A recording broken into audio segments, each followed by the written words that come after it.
อำเภอเมืองนะครับถ้าเดินทางมาถึงแล้วนะครับคณะครูบาอาจารย์ที่กำลังเดินทางเข้ามาสู่ยังวัดพระธาตุสีจอมทองวรวิหารนะครับ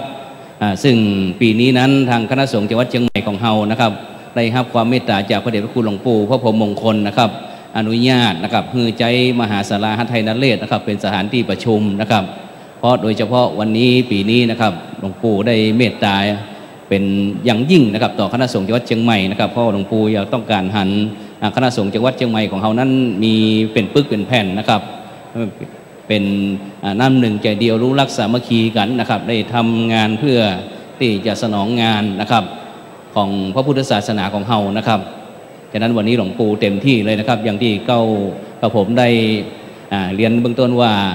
แต่ก่อนนั้นนะครับรู้สึกว่ามหาศาลาหัทไทยนเรศของเขาจะบรรยากาศนั้นจะอบสักน้อยหนึ่งนะครับแต่วันนี้รู้สึกว่าจำนวนคนพระสงฆ์องค์เนรของเขาจำนวน 1,800 รูปนะครับที่จะเข้ามาสู่มหาศาลาแห่งนี้นะครับก็จะได้รับความสบายนักยิ่งขึ้นนะครับโดยเมตตาของหลวงปู่นะครับได้สั่งเมตตาบัญชาให้ท่านอาจารย์เจ้าคุณพระศรีศิลปาจารย์นะครับได้ติดพัดลมเฮลิคอปเตอร์นะครับ ด้านบนนะครับตัวละ350,000นะครับตัวนี้นะครับ เพื่องานนี้โดยเฉพาะนะครับ300,000หมดเป็นล้านกว่านะครับ3ตัวนี้นะครับ350,000นะครับนอกจากนั้นนะครับก็หลายสิ่งหลายอย่างนะครับโดยเฉพาะวันนี้ก็เมตตาหลวงปู่ได้ถวายพระทหารเพลนะครับแก่บรรดาเจ้าคณะพระสังฆาธิการนะครับที่เดินทางมาร่วมประชุมวันนี้นะครับนิมนต์เข้าสู่ประจำที่นั่งได้เลยนะครับคณะสงฆ์แต่ละอำเภอนะครับคณะครูบาอาจารย์ที่กำลังเดินทางมานะครับถ้าท่านเดินทางมาด้านหน้าของวัดพระธาตุสีจอมทองครับนิมนต์นะครับเข้าผ่านมาตั้งที่ศาลาพระสัทธรรมนะครับเสร็จแล้วก็จะตรงมาที่มหาศาลาหัทไทยนเรศนะครับซึ่งใจเป็นสถานที่ประชุมคณะสงฆ์ประจำปี 2561 ในวันนี้ตัวเองนะครับซึ่งวันนี้ต้องกราบขอบพระคุณตั้งคณะสงฆ์นะครับบรรดาพระภิกษุสามเณรนะครับจากวัดพระธาตุสีจอมทองนะครับลูกๆนะครับพร้อมถึงอนุโมทนากับคณะแม่ชีตัวเองนะที่ได้อำนวยความสะดวกในการจัดสถานที่นะครับซึ่งสถานที่ของเรานี้ก็ได้เริ่มจัดเตรียมตั้งแต่วันที่ 18-19 มาแล้วนะครับ18-19 มีนาคมเป็นต้นมานะครับจากนั้นวันนี้ก็มีหลายเรื่องนะครับที่ทางคณะสงฆ์นะครับจังหวัดเชียงใหม่นะครับจะได้ชี้แจงบอกว่าจะเป็นเกี่ยวกับเรื่องการปกครองนะครับการศึกษานะครับการสาธารณูปการสาธารณสงเคราะห์นะครับแล้วก็พระเดชคุณหลวงพ่อพระเทพสิงหวราจารย์นะครับรองเจ้าคณะจังหวัดเชียงใหม่พายเผยแพร่นะครับแล้วก็การศึกษาสงเคราะห์นะครับก็จะได้ในเป็นองค์บรรยายนะครับถวายความรู้แก่เจ้าคณะพระสังฆาธิการวันนี้ตัวเองนะครับจากนั้นเวลา 13 นาฬิกานะครับนิมนต์นะครับท่านอาจารย์เข้านิมนต์ตรงนี้เลยครับคณะสงฆ์อำเภอเมืองนะครับด้านหน้านี่ก็ยังบทเด่นเตือนนะครับจัดตรงที่ป้ายนะครับทัดไปนี่ก็เป็นคณะสงฆ์อำเภอสารพีนะครับหลวงพ่อพระครูสาธรกิจโกศลนะครับเจ้าคณะอำเภอนะครับวันนี้ยึดไมค์ครับตุลุงสวยมากๆครับ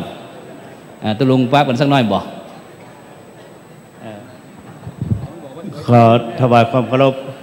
พระเถรานุเถระวันนี้อาคารหลังนี้ที่ประชุมนี้เป็นอาคารไร้เสามีมันก็แหละเสาอยู่ข้างๆรอบๆแต่ว่าอาคารหลังนี้มีชื่อว่ามหาศาลาหไทยนเรศนิมนต์หันหลังไปมองหันหน้าหันหลังไปมองไปมองนี่จะเห็นภาพมหาอุบาสิกานั่นก็คือคุณหญิงสมนึกเปรมวัฒนะคุณหญิงสมนึกเปรมวัฒนะผู้เป็นมีจิตศรัทธารับสร้างเพื่อถวายไว้แก่คณะสงฆ์หนเหนือหรือสงฆ์จังหวัดเชียงใหม่ภาค 7เอาไว้เป็นที่บำเพ็ญบุญบำเพ็ญประโยชน์เราสอบบาลีที่นี่ครับ2 3 4ประโยคนี่ถ้าท่านมาเห็นที่นี่วันนั้นวันเดือนเมษาเนี่ยจะได้มาสอบที่นี่3จังหวัดเชียงใหม่ลำพูนแม่ฮ่องสอนตั้งแต่ประโยค1-2ถึงประโยคปท4เป็นสำนักสอบที่สามารถมองเห็นทุกชั้น พอเข้าประตูมาก็มองเห็นทุกชั้นเห็นทุกรูปใครขยับขยื่นแล้วมีกล้องจับเกือบทุกตัวนะครับ นะเพราะนั้นมาสอบที่นี่ถือว่ามีความเชื่อมั่นว่าถ้าสอบได้แล้วมีความเชื่อมั่นในตนเอง100%ขณะนี้พระเดชพระคุณหลวงปู่เจ้าคุณพระพรหมมงคลเดชพระคุณหลวงปู่เจ้าคุณพระพรหมมงคลอธิบดีสงฆ์ที่ปรึกษาเจ้าคณะภาค7ท่านได้มาถึงแล้วหลวงปู่ท่านดีใจอาจารย์อยากจะหันอย่างหันสีเหลืองอารามที่ของคณะสงฆ์ได้มาประชุมพร้อมกันที่นี่ในตื่นแต่เจ้าแค่หันนั่น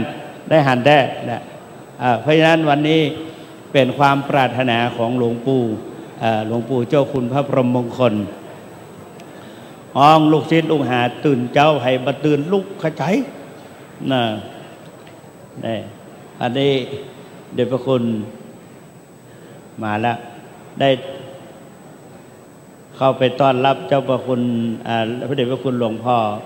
เจ้าคุณพระวิสุทธิวงศาจารย์ไปขออนุญาตผมมามีดีแล้วหาว่าจะได้มีดีเพิ่นตัดขว้างไปเหรอ เราก็นึกว่าเพิ่นว่าประชดเราผมไม่มีดีแล้วเนี่ยทำไมเดี๋ยวต้องพูดอย่างนั้นให้แปลว่าไปตัดดีขว้างเจ้าคณะภาคกับผมก็เหมือนกันว่าตัดทิ้งมาหลายปีแล้ว เจ้าคุณรองภาค7เจ้าคุณพระราชอย่างว่า